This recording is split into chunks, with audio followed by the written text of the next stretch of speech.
just once. Seeing the same things through Kling's eyes would make it all seem fresh and different. As the book turned out, and I didn't know this when I began writing it, the two plots merged, or seemed to merge. I can't tell you more about either just now, or I'd spoil both for you. Let me say only that, for me, the combination seemed to work as a unified whole.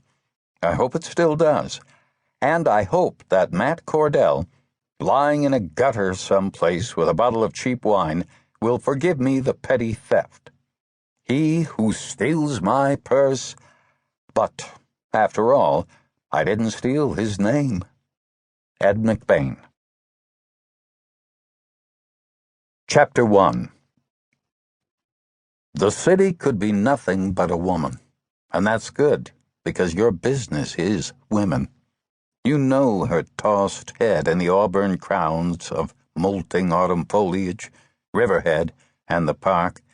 You know the ripe curve of her breast, where the river Dix molds it with a flashing bolt of blue silk. Her navel winks at you from the harbor in Bethtown, and you have been intimate with the twin loins of Calm's Point and Majesta.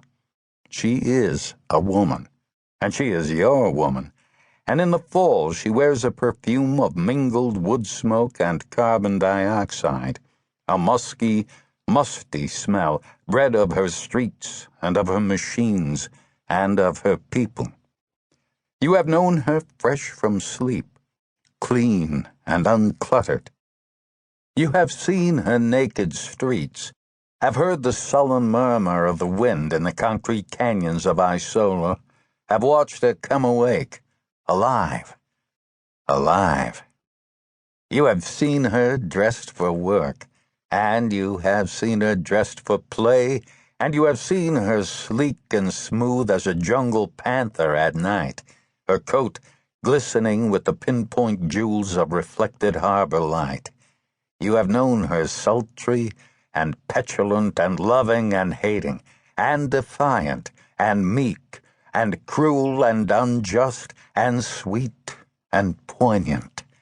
You know all of her moods and all of her ways. She is big and sprawling and dirty sometimes, and sometimes she shrieks in pain and sometimes she moans in ecstasy.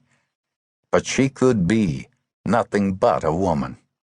And that's good, because your business is women. You are a mugger.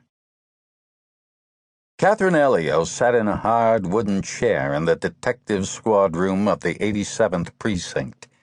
The early afternoon sunlight, burnished by autumn, tarnished as a Spanish coin, filtered through the long grilled windows, shadowing her face with a meshed square pattern. Her face would not have been a pretty one under any circumstances.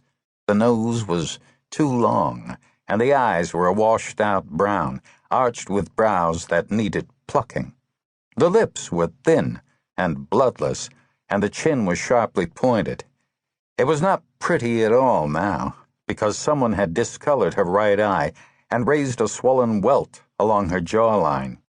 "He came up so very suddenly," she said. "I really don't know whether he'd been following me all along, or whether he stepped out of an alley. It's hard to say."